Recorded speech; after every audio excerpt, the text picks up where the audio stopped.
होटलों पर राज्य उत्पादन शुल्क विभाग के दस्ते ने छापा मारा। इन दोनों होटलों में पियक्कड़ों के लिए शराब पीने की सुविधा उपलब्ध कराई जा रही थी। शहर के 2 सावजी होटलों पर राज्य उत्पादन शुल्क विभाग के दस्ते ने छापा मारा। इन दोनों होटलों में पियक्कड़ों के लिए शराब पीने की सुविधा उपलब्ध कराई जा रही थी।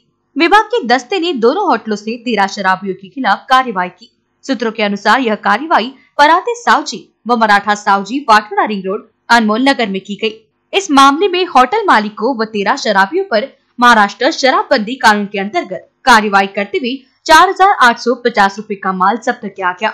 जिन पर यह कार्रवाई की गई उसमें होटल मालिक प्रशांत लक्ष्मण राव ठाकरे व लखन गणपति पराते, शराब पीने वाले विठल श्यामराव ठाकरे, राकेश रामदास मुंगसे, राहुल नारायण राव मधुर, योगेश मनोहर ठाकरे, सचिन दादाराव धवड़, रुपेश देवराव दहाके, प्रवीण मधुकर लाडसे, रोशन रमेश राव निराटकर, सचिन नारायणपुरी, आशीष भैयालाल उइके, आदित्य मुकुंद खाड़े, अक्षय नंदकिशोर चौधरी इत्यादि शामिल है।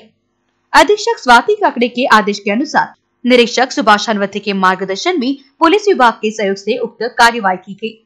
Bureau report NBC news. या 2 हॉटेल्समध्ये मोठ्या प्रमाणात अवैधरित्या मद्यपान केलं जातं, विनापरवाना सेवा पुरवली जाते।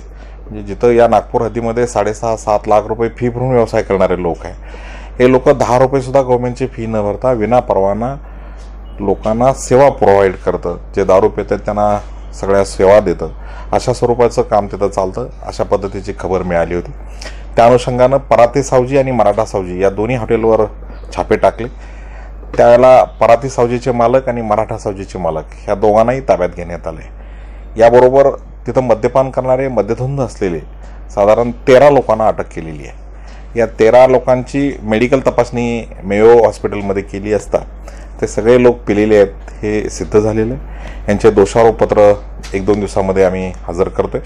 या सगळ्या ह्याच्यामध्ये दोन्ही हॉटेलमधला जर बाटल्यांचा खच बघितला तर साधारण 4-4, 5-5 पोती म्हणजे 400-500 बाटल्या तिथे रिकाम्या पडलेल्या आहेत। म्हणजे त्याचा त्या जागेचा वापर 100 आणि 100% अवैधरित्या मद्यपानासाठीच होतोय हे यावरून सिद्ध होतंय। हा सगळा माल सीज केलेला आहे। आता यामध्ये प्रोव्हिजन्स अशा आहेत शासनाच्या, गव्हर्नमेंटच्या ॲक्टच्या, की मुंबई दारूबंदी कायद्यामध्ये सेक्शन 68 अंतर्गत तुम्ही दारू विकली नाही, नुसती त्या लोकांना सेवा पुरवठा केली, आलेला कस्टमर तुमच्या बाकड्यावर तुमच्या खुर्चीवर बसून दारू पिताना सापडला तरी तुम्ही त्यांना जी सेवा पुरवली त्या सेवेबद्दल म्हणून तुम्हाला शिक्षा म्हणून 25,000 ते 50,000 रुपये दंड आहे। आणि याशिवाय जर तुम्ही याला आहे की जर हे पैसे नाही भरले तर 3 वर्ष सक्त मजुरीची शिक्षा आहे।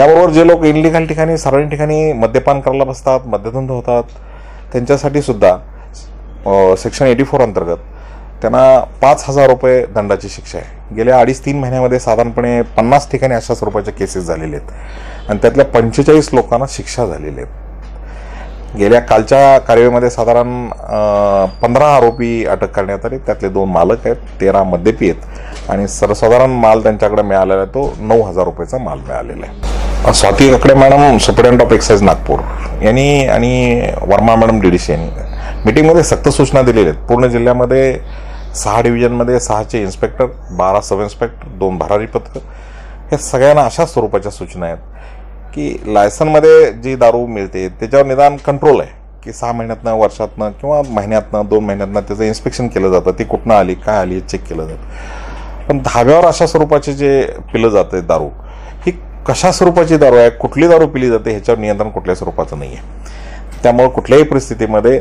धाब्यावरचे, हॉटेलवरचे, इनलिगल ठिकाणी, सार्वजनिक ठिकाणी जे मद्यपान होते हे पूर्ण नियंत्रणात आणायच्या सूचना झालेल्या आहेत, कारवाई करायच्या सूचना झालेल्या आहेत।